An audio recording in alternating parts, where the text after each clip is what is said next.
अस्सलामुअलैकुम YouTube viewers, मैं उम्मीद करती हूँ कि आप सब ठीक होंगे। ये तकरीबन कोई सुबह 7:30 बजे का टाइम था। इस टाइम पर मैं नाश्ता खा रही थी। आज मैंने अंडा बनाया था और उसके साथ था देसी घी, लेकिन मैं देसी घी नहीं खाती हूँ। ये तकरीबन कोई 10 बजे का टाइम था। इस टाइम पर मैं अपने लिए छली भूनने लगी थी। वैसे भी 10 बजे खाने का टाइम तो नहीं होता है, खाना तकरीबन मैं 2 बजे या 3 बजे खाती हूँ। तो इस टाइम पर मैं छली अपने लिए भूनने लगी थी। मैंने इसके लिए अंगारे ताज़े कर लिए और 2-3 पर्दे इसके ऊपर रहने दूँगी और इस तरह से इसे रख दिया है। छली के ऊपर 2-3 पर्दों की लेयर छोड़ दी है मैंने। इसे जब कोयले के ऊपर रखा है तो ये जल जाएंगे और अगला स्टेप फिर आपके साथ शेयर करती हूँ कि क्या करना है। 5 मिनट के बाद छली के ऊपर से पर्दे जल चुके हैं। अब मैं इसे उतारती हूँ और जब मैंने इसे चूल्हे से निकाला तो ये बहुत ज़्यादा गर्म थी, तो थोड़ा सा ठंडा होने दूंगी, लेकिन इतना ज़्यादा भी ठंडा नहीं करना है। मुझे गर्म लग रही थी। अगर आपके पास कपड़ा है तो आप कपड़े से भी इसकी जो छिलके हैं ऊपर से उतार सकती हैं। ये थोड़ी सी ठंडी हो गई है।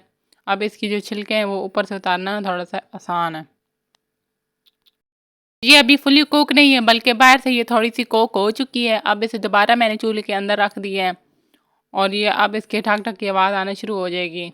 जैसे ही आप कोयले के ऊपर छली को रखते हैं तो जो कोयला है वो बुझने शुरू हो जाता है। अगर आपके पास हाथ वाली पंखी है तो आप इसे हवा भी दे सकते हैं ताकि कोयला ताज़ा रहे। तो फाइनली ये छली हो गई, ये रेडी। तो ये बड़े मज़े की होती है। अगर आपने नहीं बनाई है तो ये रेसिपी ज़रूर ट्राई कीजिएगा और इस तरह बनाइएगा। बात छली बन चुकी थी, अभी मैं खाने लगी थी। मैंने कहा चलो आपके साथ भी इसकी फाइनल लुक शेयर कर दूँ और इस तरह से थी, बड़ी मज़े की थी। ये तकरीबन कोई 1 बजे का टाइम था। इस टाइम पर मैं दोपहर का खाना खाने लगी थी। दोपहर के खाने में थी तवा भिंडी और इसके साथ थी कढ़ी और साथ था खीरा। तवा भिंडी और कढ़ी की रेसिपी मैं ऑलरेडी अपने चैनल पर दे चुकी हूँ। अगर आपने नहीं देखी तो आप देख सकती हैं। ये तकरीबन कोई 4 बजे का टाइम था। इस टाइम पर मैंने चाय बनाई और मेरा साथ कोई चीज़ खाने को मूड चाह रहा था, तो मैंने कहा चलो छली बना लेती हूँ। लेकिन ये दानों वाली जो अलग-अलग दाने होते हैं वो वाली बड़ी मज़े की बनती है। और ये मैंने इस तरह की नरम छली ली, इसमें से पानी निकल रहा था और इसके मैंने 2 टुकड़े कर लिए दरमियान से और इस तरह से इसे छील लूँगी ताकि ये दाना-दाना हो जाए। ये इस तरह के दाने बने थे जैसे हम बाज़ार से ठेले वालों से लेते हैं, जो कश्मीरी दाने और चने वगैरह बेच रहे होते हैं। उनके पास ये वाले दाने होते हैं, लेकिन बड़े मज़े के होते हैं। सो फाइनली सारे दाने इस तरह से हो गए हैं। एक कढ़ाई के अंदर 1 टीस्पून नमक डाला है। इसे फुल फ्लेम के ऊपर गर्म कर लूँगी। तकरीबन 5 मिनट हो चुके हैं। अब मैं इसके अंदर दाने डाल दूँगी। आपने कभी भी नमक ज़्यादा नहीं डालना है। अगर आप नमक ज़्यादा डालेंगी तो वो दानों के साथ लग जाएगा और सारे नमक वाले दाने हो जाएंगे। यानी दाने कम और नमक ज़्यादा हुआ तो ये रेशो आपके लिए ठीक नहीं है, क्योंकि अगर ये दाने हम खाएंगे ना तो मुंह फूल जाएगा। और अब इसमें मुतवातर चम्मच चलाते रहेंगे ताकि दाने नीचे ना लगें और एक साइड से पक जाएंगे, दूसरी साइड से कच्चे रह जाएंगे। तो इसलिए इसमें लगातार चम्मच चलाते रहें। और आप देख सकते हैं कि जो पहले नमक लगा था दानों को, अब वो आहिस्ता आहिस्ता इसके खुश्क होने की वजह से नमक छोड़ रहा है दानों को और सारा पैंदे में लग चुका है नमक। दाने पकाने की इससे आसान रेसिपी कोई हो नहीं सकती। तकरीबन 10 मिनट के बाद मैंने इसे इस तरह से उंडेल दिया है और बिल्कुल भी इसमें नमक नहीं आएगा, क्योंकि नमक गीला होने की वजह से सारा पैंदे के साथ चिपक गया और दाने इस तरह से खुश्क होकर आ गए हैं, आप देख सकते हैं। और ये बड़े मज़े के थे दाने।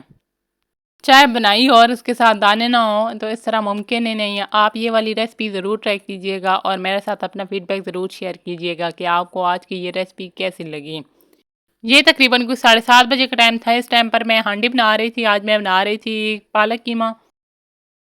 हाफ कप कुकिंग ऑयल के अंदर 2 मीडियम साइज़ के कटे हुए प्याज डाल दिए, वो गोल्डन हो गया। इसके अंदर 1 मीडियम साइज़ का कटा 2 हुआ टमाटर टीस्पून डाल इसके अंदर दिया। हांडी मसाला डाल दिया है। अगर आपके पास ये मसाले को नहीं है तो अच्छे आप से कोई सा भूनने भी के बाद मसाला इसके इसके अंदर अंदर डाल मैंने सकती हैं। हाफ पाव कीमा डाल दिया है और पालक को मैंने बॉईल कर मसाले लिया में है। कीमा डालने के बाद इसकी मैंने तकरीबन 10 मिनट तक भुनाई की है और इसके अंदर 1 टीस्पून नमक डाल दिया है और अब इसकी थोड़ी सी और भुनाई कर लूँगी। जो थोड़ी बहुत इसमें मसाला भूनने की कसर रह गई थी और तकरीबन 5 मिनट के बाद अब मैं इसके अंदर पालक डालूँगी। पालक को मैंने बिल्कुल खुश्क कर लिया, इसका जो पानी है उसे अलग कर लिया और पालक को अलग कर लिया। मसाला हो चुका है परफेक्ट रेडी, क्योंकि ऑयल इसके किनारों पर आ चुका है। दैट्स मीन कि ये रेडी है।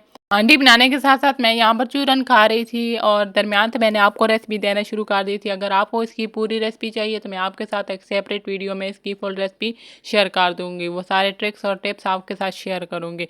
हमारे घर मेहमान आए हुए थे, इसलिए उस टाइम पर मैं वीडियो बनाना भूल गई थी और दरमियान में मुझे याद आया है।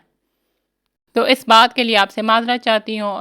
कीमे में साग डालने के बाद अब इसकी अच्छी तरीके से मिक्सिंग कर लूँगी। तकरीबन 15 मिनट के बाद फाइनली हमारा जो साग है वो रेडी हो चुका है। और इसमें ये पानी नहीं है, ये ऑयल है, क्योंकि जब भी हम साग वगैरह पकाते हैं तो वो जो ऑयल है वो किनारों पर आ जाता है। और ये रात के तकरीबन कोई 8 बजे का टाइम था। इस टाइम पर मैं खाना खाने लगी थी और अपने लिए पानी लेके जा रही थी। और आज मैंने पालक का साग बनाया तो वही मैं खा रही थी। रात का ये टाइम था तकरीबन 8 बजे का। आपको आज की तमाम रेसिपीज़ कैसी लगी ज़रूर कमेंट बॉक्स में बताइएगा। मैं आपके साथ मिलूंगी एक नए व्लॉग के साथ, एक नई रेसिपी के साथ। तब तक के लिए अल्लाह हाफिज़।